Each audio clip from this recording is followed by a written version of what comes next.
Le succès ne commence pas quand tu gagnes de l'argent, ni quand tu deviens populaire.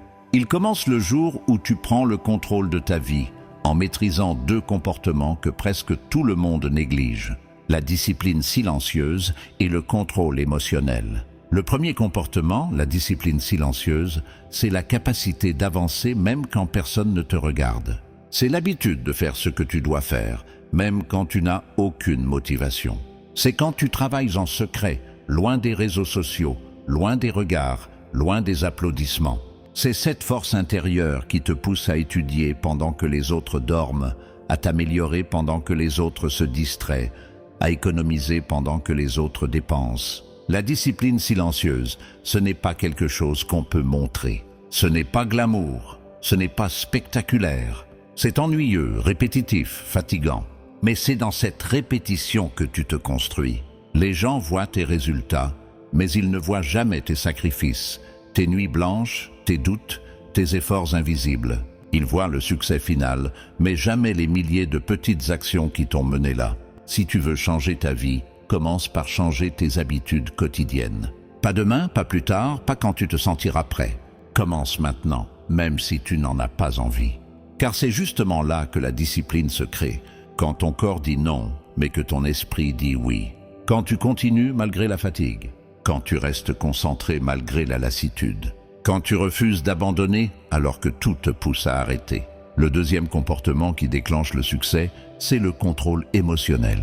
Tu peux être talentueux, intelligent, persévérant.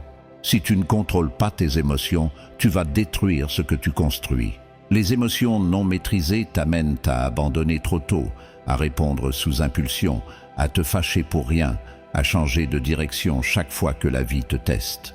La vie, justement, va te mettre des obstacles, des déceptions, des trahisons, des retards, des échecs.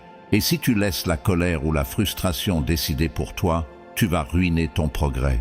Le contrôle émotionnel, c'est cette capacité à rester calme quand tout s'effondre autour de toi. C'est de savoir respirer quand tu as envie de crier. C'est de réfléchir quand tu as envie de réagir. C'est de garder une vision longue, même quand la situation du moment te dépasse. Le contrôle émotionnel, c'est comprendre que tout n'est pas personnel, que tout n'est pas urgent, que tout n'est pas un combat. C'est décider avec la tête, pas avec les émotions du moment. Les leaders, les entrepreneurs, les personnes qui réussissent ont cette maîtrise intérieure. Ils ne se laissent pas perturber par les petites choses. Ils ne gaspillent pas leur énergie dans les disputes inutiles. Ils ne laissent pas les émotions négatives voler leur futur. Quand tu combines la discipline silencieuse et le contrôle émotionnel, tu deviens dangereux dans le bon sens. Parce que tu deviens constant, stable, imprévisible pour la médiocrité. Tu n'agis plus selon ton humeur, mais selon ta mission. Tu n'es plus contrôlé par ce qui t'arrive, mais par ce que tu veux devenir. La discipline te fait avancer un pas après l'autre. Le contrôle émotionnel te garde sur le chemin, sans te laisser tomber dans le piège des réactions impulsives. Ces deux comportements changent ta mentalité, ton énergie, ta vie. Ils te donnent un avantage immense sur ceux qui abandonnent dès que c'est difficile, ou qui se perdent dans leurs émotions. Quand tu maîtrises ces deux comportements, tu deviens quelqu'un qu'on ne peut plus arrêter. Pas parce que tu es meilleur que les autres, mais parce que tu es maître de toi-même.